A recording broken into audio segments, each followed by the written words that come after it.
Welcome to Tales After Midnight, where fear lives after dark.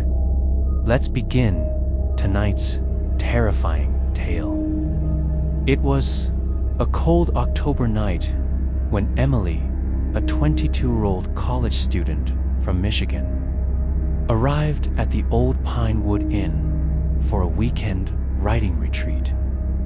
The inn stood alone on a quiet countryside road, surrounded by dying trees and an eerie silence that made even the wind sound haunted.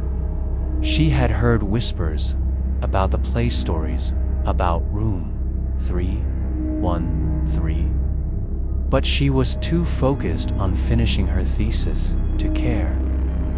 The receptionist, an old woman with trembling hands and a voice as dry as dust, looked uneasy when Emily requested room 313.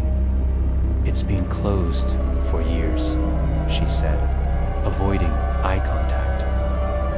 Emily insisted it was the only room with a view of the hills, and she wanted inspiration.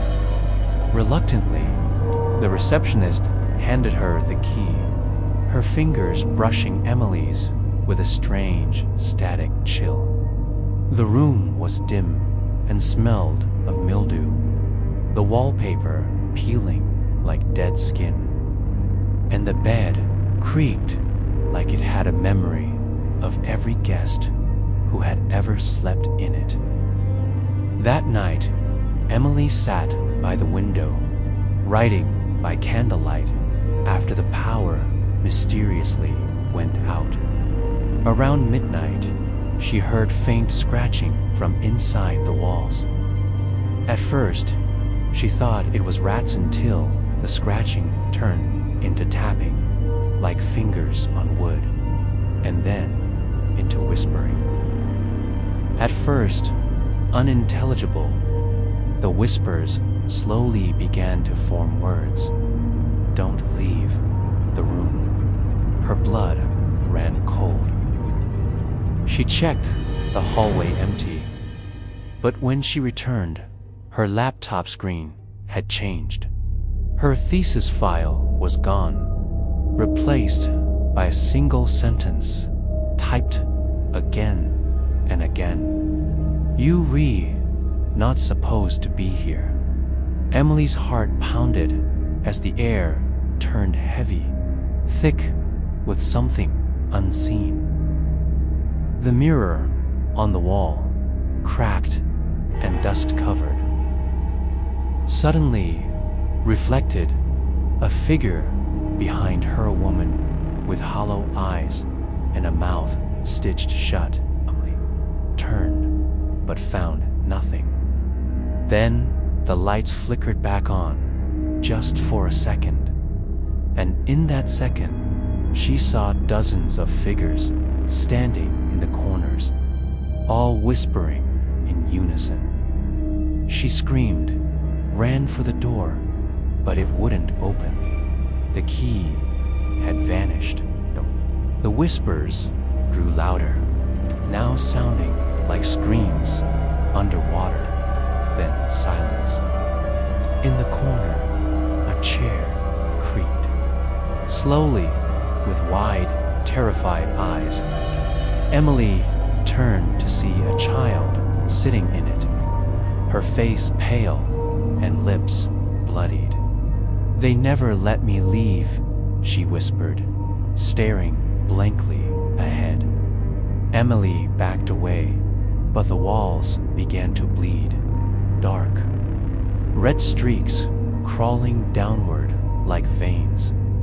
Her phone wouldn't work. Her screams went unanswered. Then the mirror cracked again, this time with a loud shriek, and from its broken center, pale hands reached out and grabbed Emily, pulling her toward the glass like it was water. She kicked and fought, but was dragged into the mirror, disappearing completely. The room returned to silence. The next morning, the receptionist found room 313 locked from the inside. When they broke it open, it was empty, no trace of Emily, not even her luggage. Only the laptop remained, still open, with a final message typed on screen. They took me. Police investigated, but found nothing. No fingerprints, no sign of forced entry. Locals say room 313 was cursed long ago. After a mother and child were murdered there in 1950, 2 killed by the father, who vanished without a trace. Since then, people claim to hear whispers from inside, even when the room is empty. The inn tried sealing it off, but somehow the door always ends up unlocked again. To this day, guests report nightmares, lost time, and seeing a girl with bloody lips watching them from mirrors. The Pinewood Inn still operates, but no one stays in room 313 at least not twice.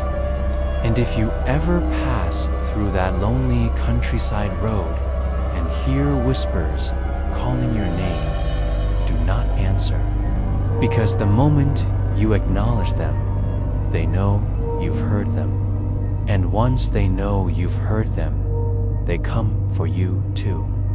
Thanks for watching Tales After Midnight. Don't forget to like, share, and subscribe before midnight. Sleep tight, if you can.